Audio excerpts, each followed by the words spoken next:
Mechanism of nucleophilic addition reaction in aldehydes and ketones. So in aldehydes and ketones, it is more or less the same.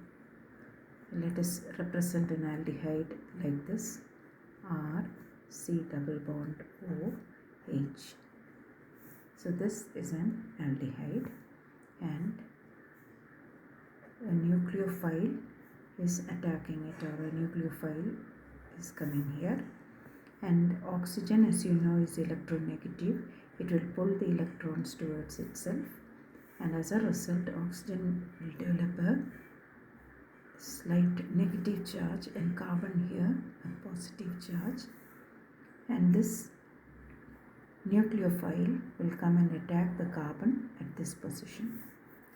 So here we can see that this carbon is sp2 hybridized, and the nucleophile will come and get attached at this position. So we can represent it like this: R here, then the nucleophile here, hydrogen, and O minus. Excuse me. And this will take up a proton from the medium. And so this is the alkoxide intermediate, and this is sp3 hybridized.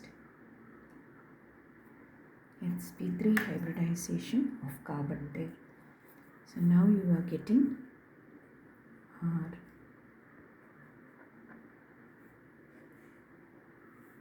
and OH. So this is a neutral product which you are getting. This is the rate determining step.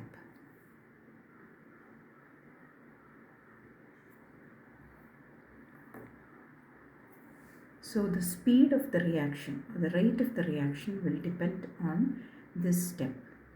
How fast the nucleophile can come and get attached to this carbon. So that depends on, one, the electrophilicity of carbon, that is, how much positive charge carbon is having. The more positive charge carbon is having, the nucleophile, it is easier for the nucleophile to come and get attached to it.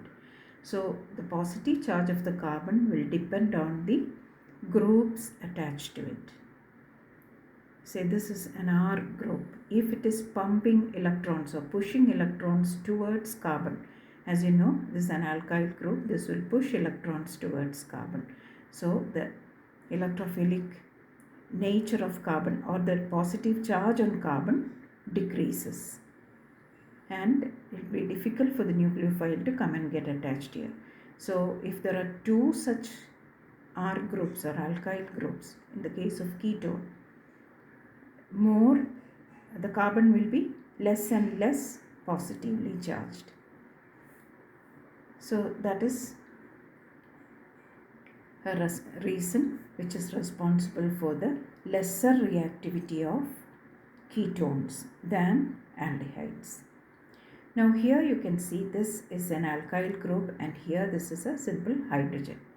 So if there was one more alkyl group here, as in the case of ketones, these two bulky groups will make the attack of a nucleophile here very difficult. So then also the reactivity will decrease.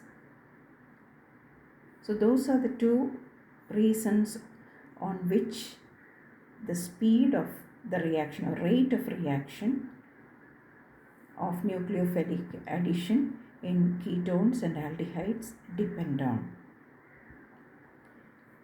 Here you can see this is an sp2 hybridized carbon that has been changed to an sp3 hybridized carbon. That is, the pi bond here is broken, and two other sigma bonds are coming in its place. So here also, here is the sigma bond between oxygen and hydrogen. So rate of reaction, nucleophilic addition is inversely proportional to steric hindrance or a blockage due to a big group, then it is directly proportional to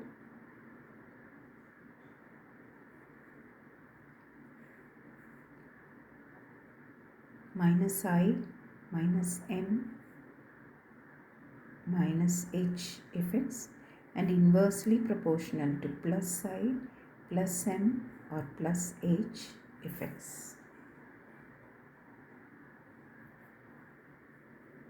So here we can see this is an aldehyde. Here the oxygen will pull electrons towards itself. Oxygen is more electronegative. It will develop a negative charge and carbon will have a positive charge. Onto that positive charge, this nucleophile will come and get attached. So the sp2 hybridization of carbon will change to sp3 hybridization, and then this negative charge of the alkoxide will pull a proton from the medium, and in the end you will get a neutral product. And the rate of nucleophilic addition is dependent on this step. So that is inversely proportional to steric hindrance and directly proportional to minus I minus M or minus H effect, and inversely proportional to plus I plus M or plus H effect. In short, we can say rate of nucleophilic addition is dependent on steric and electronic reasons.